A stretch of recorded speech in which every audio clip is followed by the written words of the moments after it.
You can walk into a room and forget why you came, but you can rarely forget a conversation you needed to have and didn't. At some point, that conversation stopped being a memory. It became something with weight, something that keeps asking you to return to it. And the asking isn't voluntary. You don't decide to be pulled back. It happens in the gap between two other thoughts. While you're trying to concentrate, while you're supposedly fine, there is a reason for this. It is less comforting than you might hope. We carry an assumption about the past that most of us have never had to articulate, because it mostly holds. The assumption is that time works on unfinished things, that what you put down eventually stays put. The argument loses its heat, the grief becomes smaller. Distance is the mechanism, and enough of it handles almost everything. And this is true. Most things do recede. But in Berlin, sometime in the early 1920s, Kurt Lewin was sitting in a cafe watching the waiters work, and he noticed something that doesn't fit that picture. The waiters could hold a dozen orders at once, without writing anything down. Table 6, the cut of the meat, the thing the customer added at the last second about the bread, held perfectly, without effort. But the moment the food was served, that information became unreachable. Gone, the way a name you'd been trying to remember disappears the second you remember it. He mentioned it to his graduate student, Bluma Zagarnik. She spent the next several years confirming it in the lab. Interrupted tasks, work set aside before completion, stayed vivid. Finished ones faded almost immediately. Hold the image of the waiter, the order held in the mind, the delivery made, the moment the slate goes blank. The explanation they settled on was this. Every intention you form creates what Lewin called a tension system, a measurable state. Its function is to keep the goal active, to keep resources pointed at it, to maintain a background pressure to return. When the task is done, the pressure releases. The mind marks it closed, and the memory begins to dissolve, because it no longer needs to be maintained. When the task is interrupted, the pressure doesn't release. The system stays open. The file stays loaded. And this, it turns out, is not particular to tasks. A conversation that ended in a door closing, not in anything said. A relationship that stopped before it could be called anything. Not over, not continuing, not grievable. These don't resolve on schedule, and the mind treats them like interrupted work. The tension system stays open. The background pressure to return doesn't lift. Not because you're fixating, not because something is wrong with you, but because that is the basic mechanism of a mind built to finish what it starts.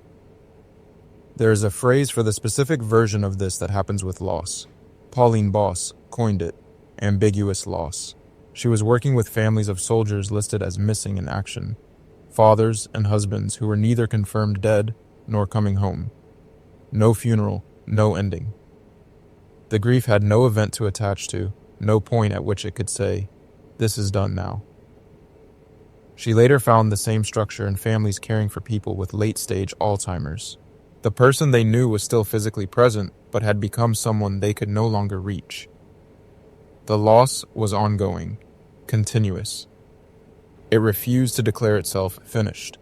What Boss found, and this lands quietly, which is how the hardest findings tend to arrive, is that the absence of resolution is not a neutral state.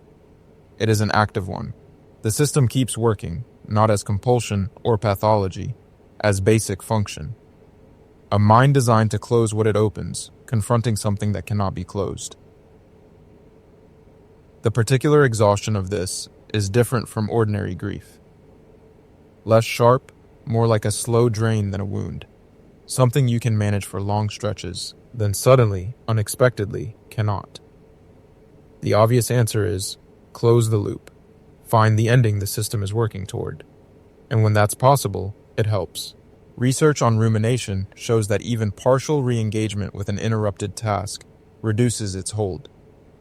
The mind doesn't need full completion, it needs acknowledgement. It needs to register, this file is open on purpose, I put it down, I didn't lose it. But closure pursued in the wrong direction can do something strange. The rehearsed conversation, the one you keep running in your head, looking for the version that finally lands right, each run-through makes the conversation more present, not less.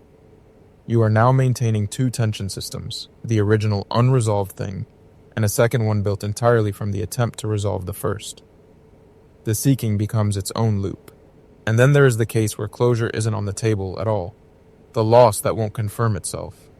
The person who is gone or unreachable, or changed beyond the point where resolution would mean anything.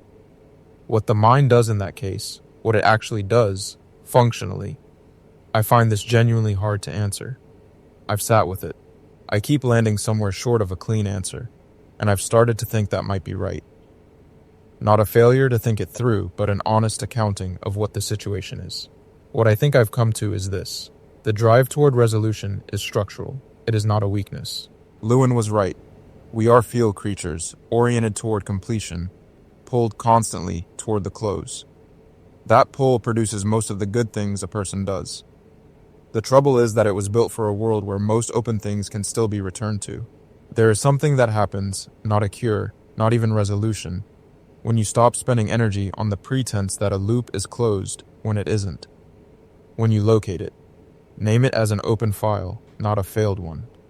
The mind was running two parallel costs, the original tension and the effort to deny it was there. The second one is the one you can stop paying. That isn't the same as acceptance, it's more specific. It is the difference between carrying something and pretending you aren't. Kurt Lewin died in February of 1947. He was in the middle of a study, intergroup conflict, the psychology of how communities fracture and repair. He had been working on it for years. He didn't finish it. The man who built the theory of unclosed tension systems died with his own unclosed. The waiter in the cafe could hold every order that hadn't been delivered. The moment the plate was set down, the information dissolved. Lewin understood that mechanism better than almost anyone. Whether he thought, at the end, about all the orders he was leaving in the past, I don't know. The record doesn't say. But the theory doesn't care whether you understand it. The system stays open, regardless. The unfinished doesn't stay in the past. This isn't a flaw. It is what a mind looks like when it was designed for a world where most things can still be finished. The trouble is that some can't, and the system keeps running anyway, on the schedule it was built to keep, waiting for a delivery that isn't coming. What you do with that waiting, whether you run from it or sit with it or finally just admit what it is, probably matters more than finding the ending.